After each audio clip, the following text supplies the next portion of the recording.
सोचिए, एक आदमी दिन के 12-12 घंटे जी तोड़ मेहनत करता है, फिर भी महीने के अंत में गूगल पर सर्च कर रहा होता है क्रेडिट कार्ड बिल कैसे मैनेज करें। और दूसरी तरफ कुछ लोग साल में 2 बार वेकेशन पर जाते हैं, फैमिली के साथ घूमते हैं, फिर भी उनका बैंक बैलेंस लगातार बढ़ता रहता है। क्या ये सिर्फ किस्मत है? बिल्कुल नहीं। आज मैं आपको एक ऐसी किताब के बारे में बताने जा रहा हूँ जिसने दुनिया के लाखों लोगों की सोच को जड़ से हिला दिया। रॉबर्ट कियोसाकी के द्वारा लिखी गई किताब रिच डैड पुअर डैड। ये सिर्फ किताब नहीं, आपकी फाइनेंशियल जंजीरें काटने का औजार है। और हाँ, अगर आप ये वीडियो अभी बीच में बंद करने वाले हैं तो सच बोलूं, आपके लिए ये वीडियो बना ही नहीं है। ये वीडियो उनके लिए है जो वाकई रैट रेस से बाहर निकलना चाहते हैं। और आप अभी भी ये वीडियो देख रहे हैं तो आने वाले 10 मिनट में हम वो 5 सबक समझेंगे जो हमारे स्कूल कॉलेजों में नहीं सिखाते। अगर आज आपने ये वीडियो पूरा देख लिया तो कल सुबह जब आप उठेंगे तो पैसे को देखने का आपका नजरिया बदल चुका होगा। चलो बिना देरी के इस सफर को शुरू करते हैं। रॉबर्ट कियोसाकी खुद कहते हैं कि वो बहुत लकी थे क्योंकि उनके पास एक नहीं 2 पिता थे। पहले थे उनके सगे पिता जो कि एक हाईली एजुकेटेड एकेडमिक और शिक्षक थे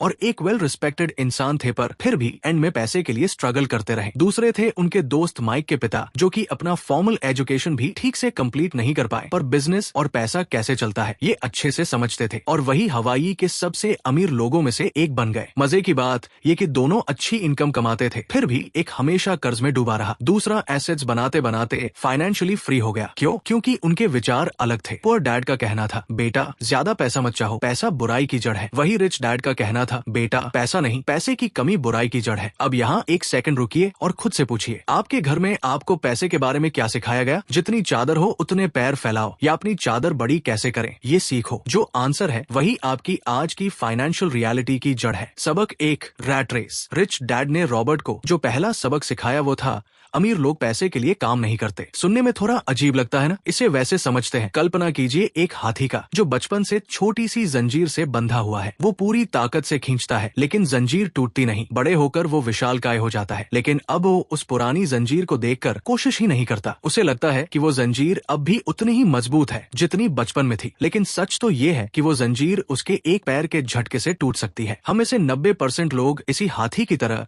जंजीर में फंसे हैं और कोशिश नहीं करते। सुबह उठना, काम पर जाना, बिल भरना, फिर सो जाना। हम डर की वजह से काम करते हैं कि कहीं नौकरी न चली जाए और लालच की वजह से खर्च करते हैं कि पड़ोसी ने नई कार ली है तो हमें भी लेनी है। सच का सामना कीजिए, क्या आप भी सिर्फ अगले महीने की सैलरी के लिए जी रहे हैं? अगर हाँ तो आप इस ट्रैप में फंस चुके हैं। लेकिन घबराइए मत, वीडियो के एंड तक आपको इस जाल से निकलने का मौका जरूर मिलेगा। और अगर अभी तक की बात थोड़ी सी भी दिल को चुभी हो तो अभी लाइक बटन दबा दो ताकि पता चले कि आप भी भीड़ से अलग सोचना चाहते हैं, सिर्फ स्क्रॉल नहीं करना। इस तरह के माइंडसेट से बचना है तो आज रात सोने से पहले बस इतना कीजिए, एक कागज पर लिखिए, मैं काम किसके डर या किसके लालच में कर रहा हूँ। ऐसा करने से अपने माइंडसेट के बारे में जान सकते हैं। सबक 2, एसेट वर्सेस लायबिलिटी। अब आता है सबसे बड़ा खुलासा। अमीर और गरीब के बीच सिर्फ एक चीज का फर्क है, फाइनेंशियल लिटरेसी, यानी पैसा कैसे काम करता है की समझ। अमीर डैड ने एक बहुत ही सिंपल नियम बताया था जिसे वो किस मेथड कहते थे, मतलब कीप इट सिंपल स्टूपिड, यानी कि एसेट जो आपकी जेब में पैसा डाले, लायबिलिटी जो आपकी जेब से पैसा निकाले। मिडिल क्लास आदमी क्या करता है, जैसे ही सैलरी बढ़ती है वो नया आईफोन ले लेता है या बड़ी कार की ईएमआई शुरू कर देता है। उसे लगता है ये उसका एसेट है, लेकिन असल में वो उसकी लायबिलिटी है। चलिए इसे ऐसे समझते हैं। आपको क्या लगता है स्टारबक्स कॉफी बेचता है? उनके पूर्व सीईओ हावर्ड शल्ट्ज ने साफ कहा था, हमारा असली बिजनेस कॉफी का नहीं, रियल एस्टेट का है। वो दुनिया भर में सबसे महंगे लोकेशंस पर स्टोर खोलते हैं, malls, airports, high streets. Coffee तो बस बहाना है उस जमीन का किराया चुकाने का और प्रॉपर्टी वैल्यू बढ़ाने का। यही फर्क है। गरीब आदमी लायबिलिटीज इकट्ठा करता है और अमीर आदमी एसेट्स का साम्राज्य खड़ा करता है। सबक 3, माइंड योर ओन बिजनेस। अक्सर लोग मुझसे पूछते हैं, भाई क्या मैं अपनी नौकरी छोड़ दूं? मैं कहता हूं बिल्कुल नहीं। रॉबर्ट का भी यही मानना है। वो कहते हैं कि अपनी नौकरी करते रहिए लेकिन साथ में अपना बिजनेस भी बनाइए। जॉब बुरी चीज नहीं है, जॉब वो फ्यूल है जो आपके फ्यूचर एसेट्स को आग दे सकता है। जरूरी इतना है कि आप पूरी जिंदगी सिर्फ दूसरों का एम्पायर बनाने में ना फंसे रहें। बिजनेस का मतलब ये नहीं कि आज ही फैक्ट्री खोलनी है। बिजनेस का मतलब है अपने एसेट को स्ट्रॉन्ग बनाना। रॉबर्ट जब सेल्समैन की जॉब करते थे वो सैलरी का हिस्सा निकालकर छोटे छोटे स्टॉक्स, छोटी प्रॉपर्टीज, साइड बिजनेस आइडियाज में लगाते थे। उन्होंने जॉब को अपना एंड गोल नहीं, एसेट बनाने का टूल बनाया। इसे ऐसे समझते हैं, मान लीजिए 2 नॉर्मल आईटी एम्प्लॉइज हैं, ए और बी। दोनों की एज 26 साल की है और उनका मंथली सैलरी 40-50 हजार है। जो एम्प्लॉय है पूरी सैलरी खर्च करता है rent, EMI, gadgets, weekends, parties पर, तो 10 साल बाद भी वो स्ट्रगल ही करता रहेगा बिना किसी स्ट्रॉन्ग फाइनेंशियल बैकअप के। वही दूसरी तरफ जो एम्प्लॉय भी है उसने हर महीने सिर्फ 5-10 हजार अलग निकालकर कोई स्किल बेस्ड फ्रीलांसिंग शुरू कर दे, जैसे कि वीडियो एडिटिंग,